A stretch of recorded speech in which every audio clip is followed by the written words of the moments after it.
Well, hello, everybody. I'm Huell Howser. Hi, I'm Huell Howser. Well, hello, everybody. I'm Huell Howser. Hi, I'm Huell Howser. Wait a minute, there's a helicopter coming here. Wait a minute. Oh, get out of here. Look, what is that? Let's get it out of here. Look at this. I thought what was my feet. Look at this. Oh, my God.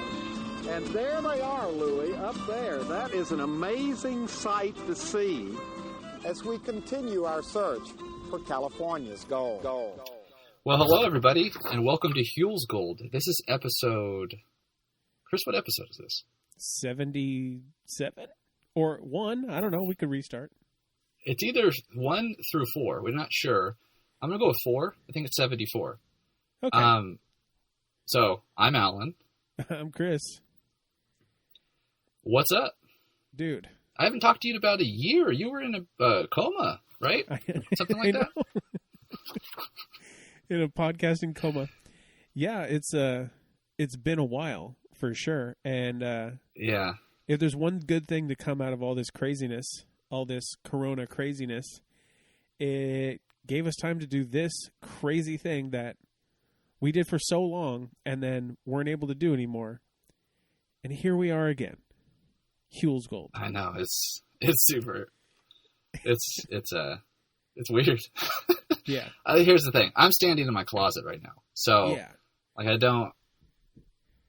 It's a trip. And we've been preparing this episode for, since last June? Since we stopped? Yeah. Not like it was just an idea last night that we threw together at 11 p.m. Hey, dude, when the pandemic hits next year, we're totally going to just jump right back into this. So if that was the case, we would have made a lot better preparations than just let's do our silly podcast again. For sure. Would have bought more toilet paper for sure. Right. So, elephant in the room. We didn't do this for a long time, obviously. No real reason that we stopped other than it just was kind of hard to get together anymore. And then we had a lot of stuff going. Yeah, and then I started a new job. I became a junior high history teacher, and that's a hard job. Turns out, it's really kind of all-encompassing in your whole life, and it takes over everything. I heard the first year is the easiest though, because it's oh yeah, it's all new, you know. Mm-hmm. So, I mean, I see other new teachers having it way worse, but it has been a roller coaster ride for sure. Never would have imagined that it ended. The school year sort of kind of maybe ends with a global pandemic, especially when I had to always be telling all these 12-year-olds that stop talking about coronavirus. It's not a big deal. Oh, whoops, school closes. What are you going to do? Oh, man. Yeah, that's crazy. So should we get into we're here. Should we get into like how we're thinking this show's going to go? Because I feel like I think flying by the seat of our proverbial pants here. I think you're right. I think it's a good idea. I mean, at minimum, we're probably going to ditch the chronological order, right? Yeah. It was fun while it lasted, and I knew that if we ever did take any sort of break, much less like an 8-month break, that I wouldn't want to go back to it because some of them were getting kind of, difficult to find the most entertaining aspects of, I guess. Right. Plus, so I think what we're going to go with, right, is something, like I said, I already said at minimum, but really the minimal change will be, okay, we're going to probably pick our favorite episodes, right? Yeah. Or just like cherry pick ones out of each season, or even throw the whole playbook out the window and jump over to any of the other shows that Huell did beyond just California's Gold. Because, I mean, you started watching some visitings that I had never seen, and they're like blowing my mind right now. And yeah. Because like we said back in the day, we were never... It's not like we'd watched every single show he had ever done. There's just too many. We don't have enough time. Right. So we're still like finding new Huell gems. Diamonds in the rough, I guess. Well, okay. I guess we could. That's the plan, and I guess we can also say that we hope everyone's doing well out there. And yeah. It's a crazy time out there, but we wanted to do this show just to have some fun and hopefully give people a chance to listen to something. They get your mind off the. I'll put it in the way I told my students. It's a very historical time. That way it doesn't sound. Right. It could be good. It could be bad. We don't know. You're living through history right now, folks. So let's just. It's probably a good way to look at it. It does. Yeah. It does feel historical. Whatever is going on. So. Right. I always wondered, like, all these huge events in the world. Do they know that it's historical in the moment? I gotta say, I think so, because this one feels like this is gonna be something that people are gonna be reading about in great detail decades down the road. Kind of like Huell. I mean, look at this guy. We're doing a podcast, like version 2.0 of a podcast. How many years after he did this episode that we're doing today? Right. Yeah, I know it's weird stuff. Well, speaking of that, what do we have today? So, the episode that we chose was episode 802, called Railcars. And I gotta say, it's not like the most exciting title right off the bat, but if we're gonna come in back and do this show again, put the effort into doing it, we gotta go with the train freaks right off the bat. Yes. And this okay. Okay. I don't know how to say this. This is a subset of train freaks that are super duper freaky. Dude. Like, train freaks is a whole world unto itself. It's not a huge world, but it's pretty big. I mean, train freakdom is a big freakdom in the pantheon of freakdoms. But these railcar freaks, and there's like subsets within the subset even. Like, there's 2 parts to this episode, both of which can be legitimately called railcar freaks, totally different. Right. So, should we just jump in? I mean, we didn't even really talk about how we want to structure this episode. We're totally just gonna wing it here. Especially, I forgot. You mentioned you're in your closet. This is the first episode we've ever done not in the same room also, which is a whole different kind of weird. Doing it. And a lot of things can go sideways real quick. Yeah. Still sketchy. We haven't seen each other since the whole California lockdown has happened. And then we just are trying to figure this out. We got like 5 different technologies going at once, so hopefully it all works. But you're at your house in your closet. And I said, although we could do like a grocery store date, or where we sneak out, because we're under quarantine, but we need foods. We can actually meet up. Stay get some fried chicken, or get some potato wedges from Albertsons. There you go. Oh man, those are good. So, all right, let's do it. Let's just jump into this thing. All right. Or do you have? Oh, sorry. You're going to talk about how we're restructuring it, huh? Well, yeah, because before I would always play like the opening clip that kind of describes what it is that the episode is about.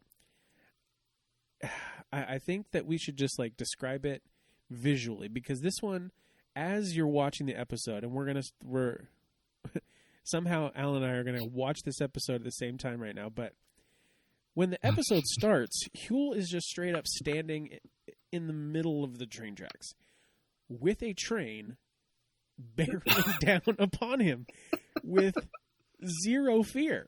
And it sucks because what he's saying is so like not important compared to this train like blowing its whistle like, Huell, get out of the way. Huell, move. And he looks back every 10 seconds or so. And then, I mean, you can't tell, like, is it going to, because there's like a switch track. Is it going to hit him? He steps into it, though. Is this thing going to curve? Yeah, you're right. it does hit the like right switch track, but if Huell hadn't moved, it would have hit him without a doubt. Yeah. Oh then, man. Yeah. So he's making a big deal about how we're going to be talking about trains, but not get on a train. Well, I'll tell you, and here we go into Railcars. So this new style of what we're doing things like, this was one that I told you about just last night, and you had not seen it. You watched it last night, and because I had seen it, and it's one of my favorites, that I was like, I had been waiting for this one to come for that like whole year and a half we were doing the show, and now I'm glad we're doing this new thing. We're just like, bam, here it is. Yeah. What were some of the things that you noticed in this first part? Did you notice any details or anything? You're talking about the shot of the inside of the Cal State Railroad Museum? Yeah, exactly. Because we've been here before in the show's history a couple times. Mm-hmm. Yeah. So that, I mean, you know, we're kind of out of practice on that, like knowing all the history about Huell. But yes, we have been here in the show's history 2 times now. So right, and I remember there was a bit where Huell was corrected, right, by Kevin Starr. Yeah. What episode was that? I don't even remember anymore by any means. But yeah. Kevin Starr, eminent California historian emeritus, R.I.P. Ken Starr. Rest in peace, Ken. No, not Kevin. Kevin. Kevin. Ken Starr. I was just reading his book like 2 days ago too. So Ken Starr was the special prosecutor for the Bill Clinton, Monica Lewinsky scandal. Oh dang! that just seeped out of my brain. Oh man. Yeah, wrong star there. Oops, maybe they're related. We don't know. I mean, they do kind of look similar, but you only know one more. Okay, you heard it here. They're related. Yep. There you go. So, did you? I gotta say it. I didn't do my normal note taking this time because I wanted to just kind of wing it. Did you take notes? I did. Yeah, I knew you couldn't resist. Did you? Did you get anything? I know the first. Oh, I did on old Stu here. Yeah. At what, like 2 minutes, we got our first kind of interview with Stu Macy. Yeah, he is the chief ranger of the California State Railroad Museum. So, what do you got on old Stu? Okay, and when people spell their name just S-T-U, yeah, you don't see it every day, right? Yeah. And okay, I like Stu. Did you know that he was the inspiration for Stu Pickles from Rugrats? No, he wasn't. This is how we're doing it right off the bat. Yeah, I think so. Rugrats jokes. Well, so because he was in the he's a ranger, right? Yeah, chief ranger. So and she's the chief ranger, but when he was going through his academy, the Ranger Academy, he was actually, what I found is that they actually referred to him as Big Bad Stu-Doo Daddy. Dude. What is happening right now? Oh man. Okay, so okay, that's not any real stuff on Stu. Yeah, I got a few things. Okay. So I found his Facebook. First of all, looks like he's having fun. Still traveling the world. He's retired. His son apparently is a submarine captain. What? Wow. Yeah, he was there. Unless this is a different Stu that was a retired, California State Parks Ranger. So STU Stu? STU Stu, yeah. All right. So, did you notice when he's talking to Huell, he uses a very distinct phrase. Did you pick up on this? I must not have. Which phrase? Okay, when Huell is first tying the history of the hand car with railroad history, Stu comes out and says, very definitely. I did not catch that at all. You didn't catch that? Okay, so he ends up saying it again. And now, my wife was, we were getting food at the grocery store. And she's like, hey, do you want flank steak? I said, very definitely. So, yeah, that's kind of the new phrase I'm going with. Well, that works. I definitely did not hear him say that either time. So, so what did you think of this? Okay, so I remember when I was first going through all the episodes, like this is before we even started the show back in the day. I was just like blasting through them just to get that knowledge base that I wanted us, or at least me, to have before starting the show. And I remember like going through and watching this one and being like, okay, whatever. It's Railcars. And I guess we need to like kind of describe what it is these Railcars are. At least this iteration of Railcars. I'm sure everyone has seen some sort of cartoon where you got like two guys on like a little platform thing with the seesaw kind of up and down to go down the tracks thing.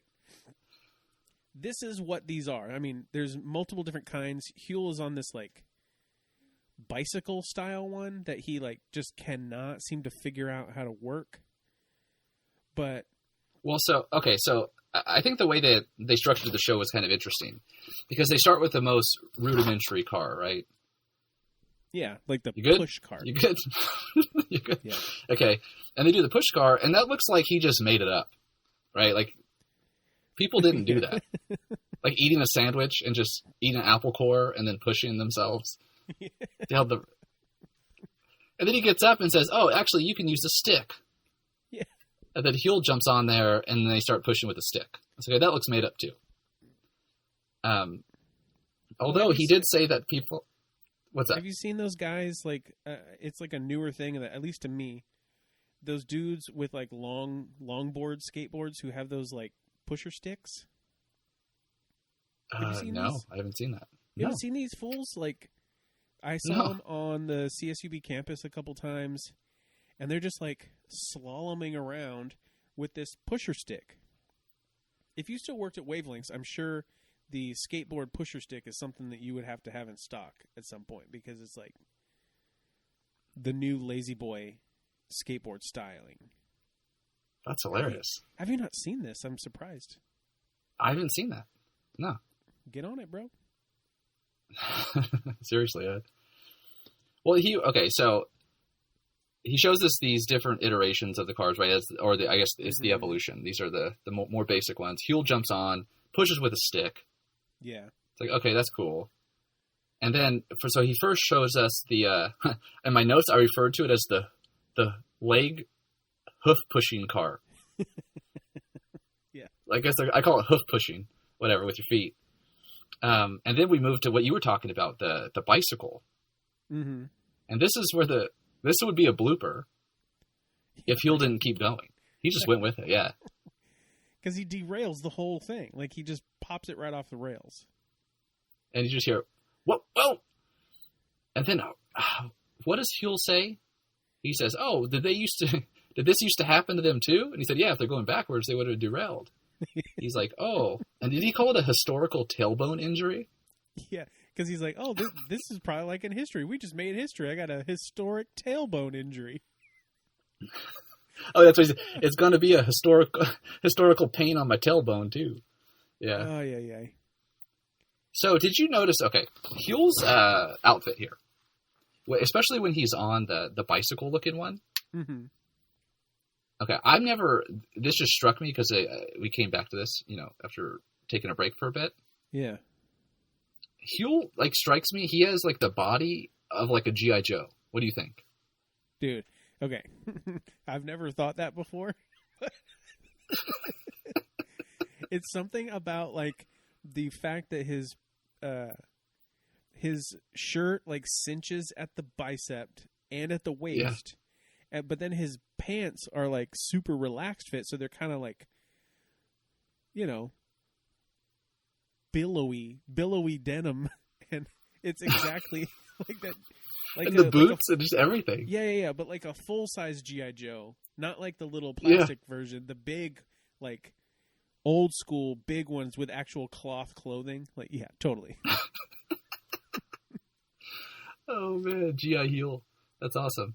Oh, Well, because when I looked at him, he grabbed a hold of that. You know how it's sort of like you said, the two-person. How do you describe that? It's just like you made a noise. It's sort of like that. The seesawing one, yeah. Yeah. So when he grabbed a hold of that and pulled down, dude, I swear, if he would have pulled hard enough, in my head, you know when in Christmas Vacation, when Clark Griswold, he takes that, what did he call it? The non-caloric silicone-based kitchen lubricant, and he puts it on the bottom of the sled, and he just shoots off, like just takes off like a bullet. Yeah. I can just see Huell do that. Bam! So it was done. It's funny too because I don't mean to jump ahead, but he goes. This is like a multi-day, multi-city episode here because there's like a whole part 2 that we'll get to.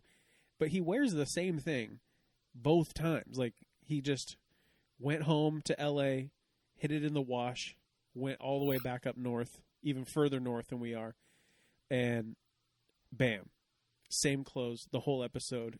Keep that continuity strong. Right. You don't think that he went to Sacramento first and just packed his whole suitcase full of the same color everything? The same outfit? I mean, hypothetically, that probably is more likely than driving all the way back to L.A. to wash his one navy blue polo shirt. But so, should we jump into like the actual insanity of this segment here? Dude, okay. This, and I'd have to think back more, but out of this, I'm pretty sure we're on episode 74. I'm going to call it episode 74. I'll fudge the numbers. I don't care. Okay. It's going to be 74 either way. So, yeah, dude, this is, I'm going to put this top 3. Probably number 1, but I have to think back more. Yeah. It is the craziest, just the outfits people are wearing, the responses, the intensity. It is the craziest. It makes the second half look like, because it's so crazy. So, yeah. It's wild. That's all I'm saying, basically. As you heard before, there's like the seesaw kind of cars that they're doing. And as humans do, anytime we figure out how to make something go, we want to know like who's faster. So, of course, there's these railcar races, and it has attracted the wildest bunch of people I've ever seen. Because there's like men's only, women's only, co-ed, and there's like certain, kind of demographics of these people. Because at about 10 minutes, 45 seconds, Huell goes to interview one of the teams. And, I mean, if you didn't know ahead of time that this is what these guys were doing, and you just saw these dudes being, like, walking the streets, you would think, like, oh, these are ex-firefighters who are trying to become pro wrestlers. Because they are dressed insane. Like, the first guy Huell talks to, he's got a weight belt on. He looks like he's about to, he's going to, like, bench press 380 real quick. But no, he's just pushing a rail car around. And there's, like, first off, at that same point, like, Huell interviews that first guy who's got the weight belt. And the guy next to him, he's got like a U.S. Nationals handcar races shirt. So if this isn't the Nationals, and there's like, this is just the semifinals to get to the Nationals, I need to go there, wherever it is in the world. Because I can't even imagine it getting any crazier. Yeah. Well, like you're right, this whole crew. I mean, the one thing that's common in these interviews with the teams, and not even people that aren't even on the teams, is their willingness to demonstrate, how they push. And this guy, he said it's like sawing a horse. Dude, that was one of the phrases he used. Yes. Like, I know he just kind of stumbled in his speech, but when he said it, man, like sawing a horse, like, oh yeah, that's really relatable. Everyone's out there sawing horses. Oh man, dude, and his buddy next to him in the blue shirt, just looking at him, just man, waiting. What did I get myself into? And then he asked him, what did he say? He said, so how fast do you think you're going? And he just looked at him and said, 50 miles an hour. And then it cuts? Oh my gosh. That's good stuff. Oh, you know what? Going back to what? Hang on. To show just how out of practice we are, I forgot that I actually cut that segment out for a clip. So if you want, we could just play the clip of them actually saying these words instead of us giggling our way through impersonating it. So maybe we should do that. All right, sounds good. All right, here comes clip number 1. Technique in this involves strength and endurance, a lot of endurance. It's coming down there, to get toward the end, you think you're going to hit that wall, and you just got to keep going to get to the finish line. It takes a lot of endurance. And so how do you do this? Show me how it... Well, you get down like this, and you got the bar coming here. At first, you're trying to get your legs and your arms and your shoulders into it. As you get going, then you're getting like sawing a horse, sawing wood. You're going like this, moving as fast as you can go, and faster, just like a train when it picks up speed. And how fast do you think you all are going out there? 50 miles an hour. So yeah, we're getting back into practice here. That's probably a lot better to hear them say it than just us bumbling our way through it. Oh, dude, and I think I have a screenshot too that I'll throw up for you get the full image, the full deal. Yeah. So I'm gonna go back to something Stu talked about before we go on to these other people here. Yeah. Did you notice the history of this handcar racing? Which part of it? Well, when Stu was talking about it, Huell and Stu were talking. And he basically mentions, there's not a whole lot of historical documentation on it. That's what I thought you were going to say. But they had to have done it. So we created the U.S. national races. That's my favorite way to justify doing things is like, oh, they had to have done this back in the day. It's like, really? You think these dudes who were working on these rail cars, like building the railroads, wanted to then take the time to race them on their off time? Right, they're 12 hours. My back feels good. Yeah, right. Let's go race. Like after school's over, I'm really ready to go start my job as a tutor afterward, just for fun, to see how fast I can get kids to learn stuff. Oh man. So the race continues because there's you're right. Everyone is just showing how it's done with all this specific detail. Like there's the dude in the red polo who kind of looks like Stu but isn't Stu. Yeah, dude. In a weird way, he looks like Stu crossed with my dad. That's what felt kind of weird watching this. But he's got all this. If my dad had more. He's got all that info. If my dad had more energy and stuff, So yeah. Exactly. But then I think the star. So did you notice a few? Go ahead. Well, sorry, I cut you off like twice already. What were you saying? I was going to say the star of the show is about to hit at 12 minutes. Oh yeah, we got to save that guy because we got to go back to the chicken old man. Sure, okay. So this guy, this is another part that I really liked because he mentions that I've never raced, but here's how they do it. Yeah, that's what I was going to say earlier. I was going to say that he has all this information, even though he doesn't race. But when you really listen to it, like if you're just listening to the information, it's anything, like you would obviously know this if you're just watching, like, oh, when you're going up and down, you don't want to hit your knee. Well, no kidding. Right, because you'll bust your kneecap? Right. Or bust your knee. I forget what he said. But, of course you don't want to hit your knee. But thank you, dude in the red polo, for that information. Oh, man, that's good. So Then he flaps his wing like a chicken. Dude, it's good. Oh, yeah, I don't want a chicken flap. So, the star of the show. I mean, I'm going to let you dance around this because you sent me this screenshot at whatever time it was last night. Yeah. So there's a lot going on in the screenshot, which you'll see. Dude.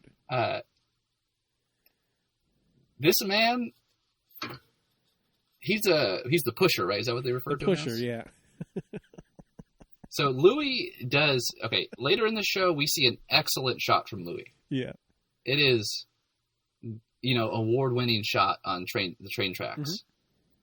Mm-hmm. This one, dude, I feel like he could have stood up maybe and not got such a straight-on view. Yeah. Because it's the most unflattering view of this man. Okay?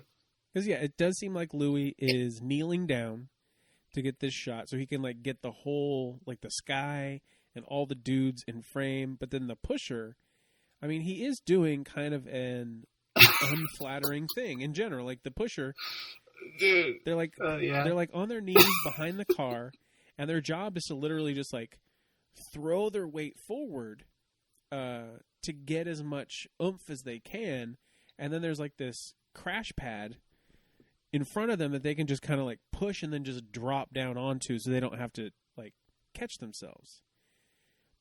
But the camera angle that he gets is just it's Gooch City is basically what it is.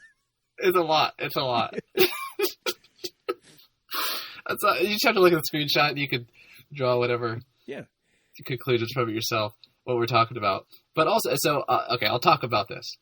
People that are actually on the car, in the screenshot too, there's 4 people, and so they're standing in front of each other. Yeah. They're stacked, basically. And 2 guys are leaned down pushing, and the other guys are standing up pulling, and it looks like their heads are on the people standing behind them, so they have 4 legs and 1 body. And this weird scoliosis and a head that's kind of wonky. Yeah. And then the dude on the left has that big skull can in his back pocket that's just so hard to miss. I did not even see that. That's awesome. And the guy just falls on his face. Yeah, that's his job. In the Williams Fire Department. He's the pusher. Yeah.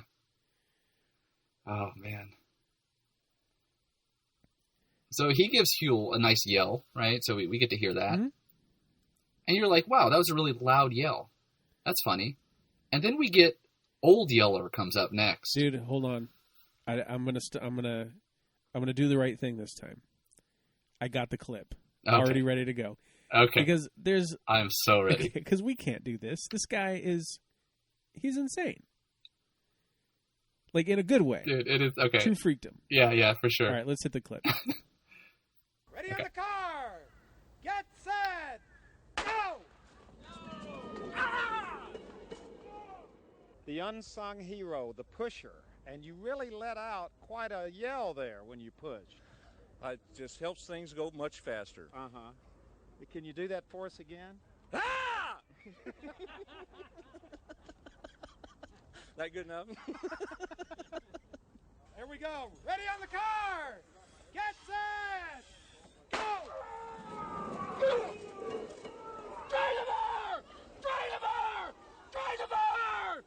Use your legs! Use your legs! Now, how important is the pusher?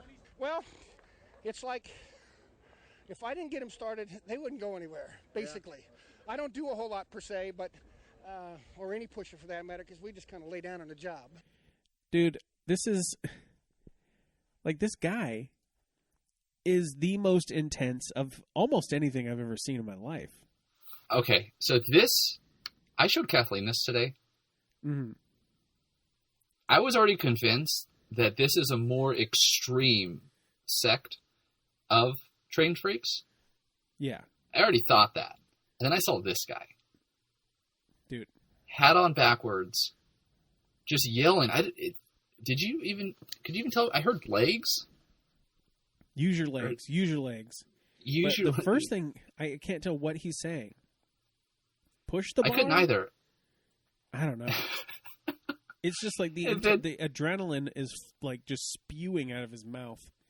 He's got. So he's wearing a weight belt. He has chums on. He has a one armband in case he burns his elbow falling on the mat. Dude, he's got 2 knee braces, an elbow brace. Like this dude, he's got Actually, he's got the 2 wrist, the wrist guards. Let's start from the bottom. I would say start from the bottom. So, as far down as we can see is the knee braces, right? Yeah. And then like the pretty high inseam black satin shorts. Yeah. Those are 6-inch inseams right there. Right. And then the weight belt cinched around it looks like he's got like maybe a 34-inch waist, but then, the upper part maybe like reverse those numbers. And yeah, then the wrist guards for like deadlifting, elbow pads, this bright white shirt, and the backwards hat. Like, and the Santa Claus beard. Oh, whoops! I say with the chums are holding on his glasses. So can't forget those. Oh man. I think if I've tried to pull it off, like if I started powerlifting now, I could look like this guy by the time I'm his age. But I'd have to start like today. Right. Well, the last bit that I saw, at least in this segment, is Crew USA. Is that their name? Crew SA? Crew SA. Yeah, dude. They were as wild as anyone there, too. Yeah, and it definitely didn't seem like they were going to be like winning the competition, but as far as creativity goes, now, if I could describe these guys in one reference, it would be the karate instructor from Napoleon Dynamite, right? If you don't know what that looks like, look that guy up, and then just clone him 3 times, and you've got this railcar team. Team Crew SA. Crew SA. Okay, so there's an episode of Frasier when Roz is Wonder Woman, and he's supposed to come as your hero to the Halloween party. Mm-hmm. Yeah. And he says, Roz, I'm not even sure you can do that to the flag. With what she's wearing? Yeah. Is that how you feel about their... What's up? Like, that was always our go-to thing with the clothes, with these, like, 90s episodes, because it's just so fun to look back on it. Because it was our childhood. Like, these were the kids and the grown-ups that we saw when we were, like, 9 years old. Yeah. That's not to say that I actually saw people with American flag swim trunks and bandanas every day, but that's what the Team Crew SA was wearing. But did you notice, like, the last part of this segment is this firefighter crew that obviously was just going out there to be a team and everything with their families, and there's all these kids kind of in the foreground. Did you notice the shirt that the kid on the far right, like the oldest 12, 13-year-old son, is wearing? The Java shirt? Yeah, not Java like coffee, Java like the computer script. The programming language, yeah. Right. And it's like a a 90s 2XL, which is already giant. And he should be wearing like a youth medium. Yeah. I love this is the kind of look that I had as a kid, without a doubt. Too big of shirt, because you jean shorts. You put your hands in your pockets to make your shirt seem not so long. Exactly. Because if he didn't have his hands in his pockets, the shirt would be down to his knees. Exactly. Oh, that was my mom would buy an extra size, so I grow into it. Oh, yeah. I was like, Mom, I don't know if gecko shirts are going to be cool when I get this big.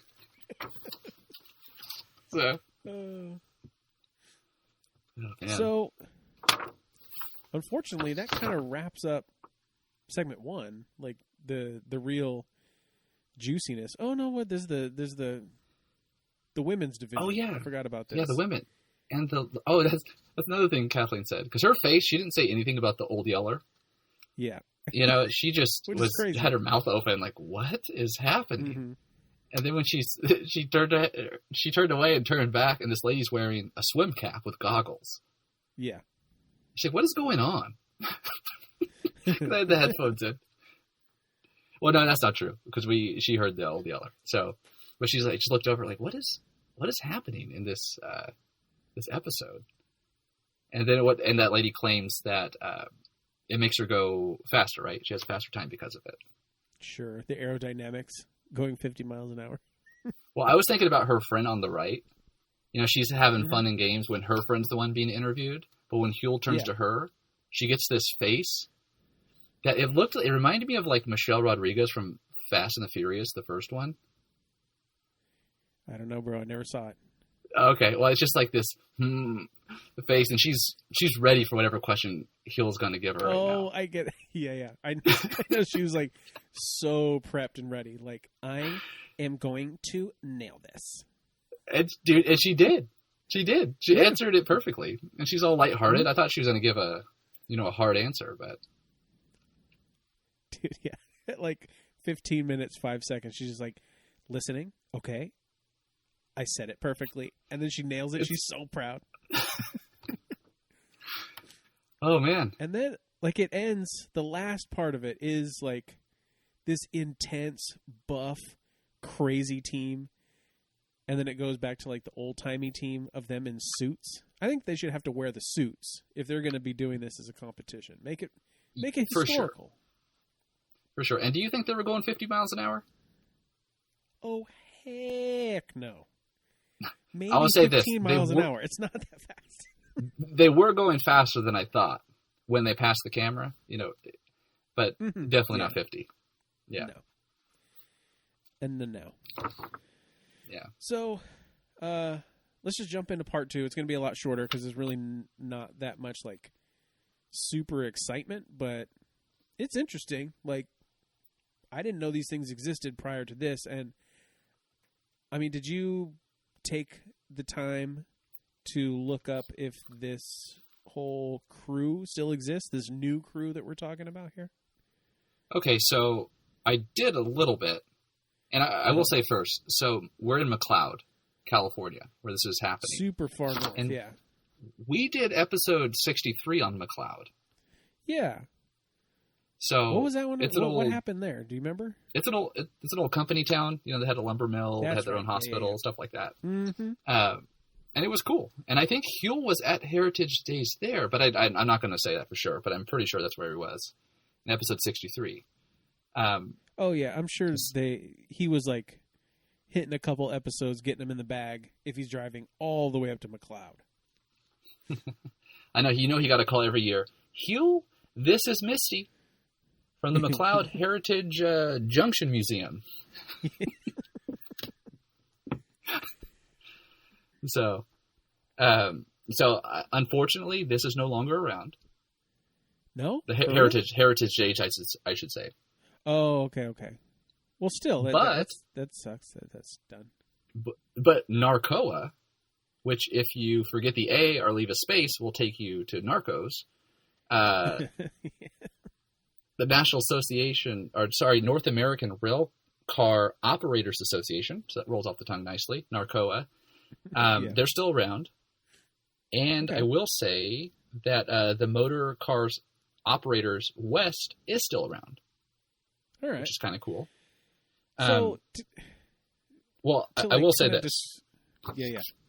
I will say that they actually have a pretty, for it, because you and I have experience with, let's just say, historical nonprofits. And, technology is not the strongest point in the world. So I'm not going to say their website is like groundbreaking, but it's cool that it's up to date. And they, all the officers, like everything's updated, which is kind of cool. I thought it was cool. So they are still around. I will say the faces of the officers, though, when I look at their faces, I say, yeah, they're into trains. I mean, the same could be said about the people in the episode here, too, because, I mean, there's a certain look to a train freak that I think holds true. And the people here, I mean, those, like, Sherpa-lined Levi's denim jackets are pretty ubiquitous. I mean, there's, like, what could you call those hats? Those like Crocodile Dundee hats that a lot of these guys are wearing. Yeah. But just so we can like kind of explain what it is we're even talking about. These versions of rail cars are these little motorized tiny squares that would be on railroad tracks that these railroad workers would use to like go and work on the railroad lines back in the day. Nowadays, there are these like Ford trucks with these kind of like rail wheels underneath them. You might have seen those, like if you live near the railroad track in your city, you might have seen those kind of trucks a lot. I worked right by a rail yard for many years, so I saw these every day. Yeah, yeah. But back in the day, there were these little weird kind of like putt-putt square-shaped tiny cars that That's they a good way would to use, describe right? we look at them. Yeah. Right? Putt-putt. Well, the reason I say that is because I'm actually going to throw to our last clip, because as Huell is kind of interviewing the different guys and gals that are a part of this group, he meets the guy whose car he's going to be going on. And the starting of that car is like it's equally cartoon comical the way it goes. And Huell's comical what would you call it?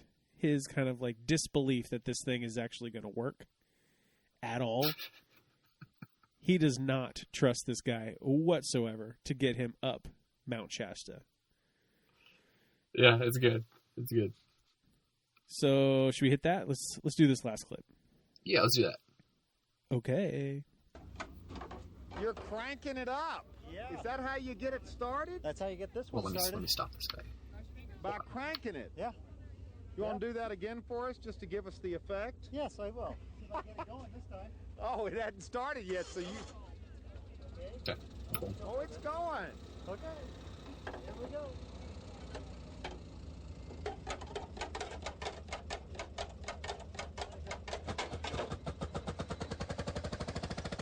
Ah. Now, this is the car we're going to be riding on, right? Yep. Are you sure we're going to... Smoking a lot. It's a two-cycle engine. Oh. Yep. Use a little mixed fuel in there. Are you sure we're going to make it all the way up to Mount Shasta? It's made it 3 times before. Oh, okay, good. No problem. Might get a little hot and boil over a little bit, but it's going to make it just fine. Well, that's all part of the excitement, isn't it? Yeah, oh yeah. So Huell does not trust this guy, and this is the second guy. This is like the second guy I've seen, at least here, that has the Crocodile Dundee hat. He's also wearing the Canadian tuxedo, denim on denim on denim. Right. But he's got to crank that thing to start, and it just reminds me of like the I Love Lucy episode where Ethel has to start the car with a crank, and Lucy's making fun of her about it. Real relevant reference there, right? Yeah, I've not seen that ever. You're telling me you didn't watch Nick at Night every night? I did watch Nick at Night, yeah. You didn't? I don't remember that one. The only one I remember as a kid is the chocolate episode because they showed it 500 times a year. So while that clip is happening, like the clip you just heard, the visual is just the two dudes, as you can imagine, like Huell and the driver interacting. But in the background, there's this like quintessential 90s kid with the bowl cut, like obviously bored out of his mind, getting ready to go on this crazy car. But he's like doing Ninja Turtle moves just to no one. But it's also funny because he's got a broken arm, so he's got a cast, and he's swinging around like he's a ninja with this cast on and his neon green shirt. I did not even see him. That's awesome. He's great. Yeah. The whole time, yeah. too. Like, he never stops being Donatello while he's back there. That's who he'd be? Oh, man. So, yeah, as you can imagine, this part, it's got cool visuals. Like, I'm sure it was fun to do this on the day. And these guys that still apparently do this, what's the crew called? Norcoa or something? No, this is the Motorcar Operators West. Motorcar Operators West. Okay. Motorcar Operators West. Yeah. And at least during this time that they were saying that they did this like 10 times a year or so, like so nearly every month they're busting out. Yeah. I guess like these things kind of look like old school tractor trailers, the ones that are like flat fronted, like 70s era. Yeah. Big rigs. That's a good way to describe it. But just the cab on a railroad track. It's really weird looking. It is. Did you notice too? Everyone that's in here, they were all so prepared to go on this trip too, because they had the yellow and white igloo sliding ice chest. Well, if you remember, with their they're thermos. going up to Mount Shasta on this railroad track, and then they're going to have their barbecue lunch and then head back. That's part of the excursion. That's true. Oh man. So there's only one more thing really that happens, and that's when one of them breaks down, which I'm actually glad this happened, because this was my first question. Yeah. If you're caravanning, and it's like caravanning on a road that's only wide enough for one car, then it breaks down. What do you do? Well, I think... And they answer it's a pretty... What was that?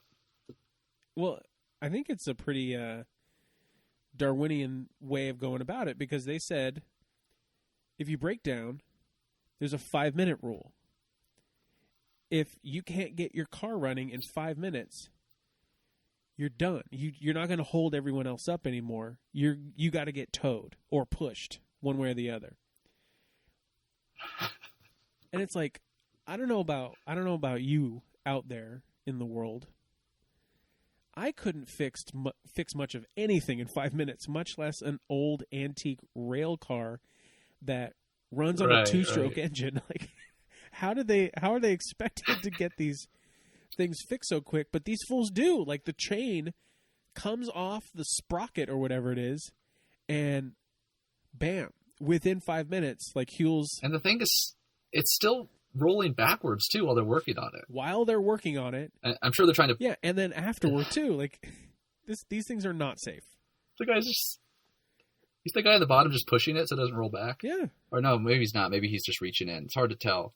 But yeah, so they fixed this thing in 5 minutes, and the answer the guy gave though, when Huell interviews him after he fixes it, is he said, he talks about the 5-minute rule. Yeah. But he also says, we'd really rather fix these things than make someone, get towed, because they put a lot of work into it. So it's cool. It's like it's sort of like this with Harleys too. Not that I know anything about Harley culture. When something breaks down, people pull inside the road, try to get you to fix it. They don't want you to have to tow your bike or ride with someone else. Well, yeah. That's literally like one of the least manly things to do on your manly Harley, is hop on another guy's motorcycle. So. Yeah. It's funny you mentioned that, because now that we're doing this like jumping around business, there's a later episode of something. I don't think it's California's Gold. I think it's Visiting, where Huell is like riding around with lady bikers, and yeah, that's right. It's as funny as you can imagine. Huell like literally doing interviews to someone who he's on the back of their motorcycle, and she's like riding her motorcycle while Huell is asking his Huell-y questions right in back of her. Like, it's so funny. I want to rewatch it right now, just thinking about it. Yeah. Oh, but man. one at a time. That's good. One at a time. So, one at a time, yeah. So we get this thing going. I didn't do anything. They get this thing going. And then we get this awesome camera work from Louis. Mm-hmm. This is we got really good camera work earlier, right? But this is the best. Yeah. And I don't know. I thought it was pretty cool. It's kind of like the highlight of this section, I would think, is the the cool vistas that Louis was able to get, and he's like getting out ahead of time and like getting passing by shots. He's getting action shots. Well, to me, the one that I liked is when he dropped it really close to the like tracks. right at the end, he's holding the camera like right over top of the tracks. It's pretty crazy. It's cool though. So that about does it? Did we just do this again? Yeah, for this one. Yeah, you know what I'm thinking for the next one? Actually, we should say this doesn't Huell doesn't have an outro. It's just a series of shots with the theme song and all it that, basically it rolls credits, so that's cool. Okay, so that's the end of this guy. So now for the next episode, I think I told you about this earlier, and I think you've already watched it. Yeah. So I picked one that's not California's Gold. Yeah. It's from Visiting, and it is one of my favorites. Honestly, though, it is Thai Town. You've been telling me about this one for a while now, because we obviously kind of took a break from watching any Huell content for a while, but you jumped back into it a while ago, and you're like, "Hey, have you watched Thai Town Visiting?" And like, no, I didn't even know that was an episode. And I said, "Oh, I'll get to it." And of course, I'm busy all the time, so I didn't. And then you mentioned it again, and I didn't watch it again. And then when we finally were like, "Hey, we have this free time, let's do this show," I'm like, "Okay, I'm finally gonna watch this Thai Town." Dude, it didn't disappoint. I mean, it's not like a ton of stuff going on, but the few things that hit hard. They are so funny to me. I've been thinking about it all day. It is. It's one of those things. You just, what am I watching? This is crazy. So that will be the next episode. So we at least committed to one more episode here, and hopefully this episode wasn't too much of a dumpster fire. Exactly right. It's our first time doing it, so especially with all these things going on, really using makeshift equipment. So I mean, thankfully, we never were really revolutionizing the podcast genre as far as quality of sound or content to begin with. So if you were looking at us for top-notch audio quality or even content for that matter, I think you were listening to the wrong show to begin with. Yeah, sorry about that. It's just about fun though. Like, I forgot how fun this was. Like, I got to tell you, I was nervous earlier today when we're like finally like, oh wow. I had to think like, do I still know how to do this? Like talking to a microphone for an hour, and yeah, here it is. And we did it. Yeah. Still alive. So hopefully you enjoyed it, and we can keep it up, and you can keep listening, because it is fun, and we're trying to do what most people in that are in the entertainment business of like trying to provide distractions for people during this highly historic time in the world. Yeah. So, all right. So that on that note, Thai Town next week, or maybe even tomorrow. I don't know. We have no rules anymore. We do what we want. We don't. We really do. So I guess that's it. Huh? I guess. Do you remember how we used to end these things? I do. I think we're gonna have to tweak it because we don't know how long we're gonna be doing this. So I think we could just end it with, "Thank you for joining us this week." Wait, how did it work? I don't remember. Thanks for joining us. Oh yeah, join us next episode and every episode. No, join us as we continue our search. Yeah, okay. Like that's how it join works. us next week and that was it every right week there. As we continue our search for. Okay, yeah. So join us next episode and every episode as we continue our search for Huell's Gold.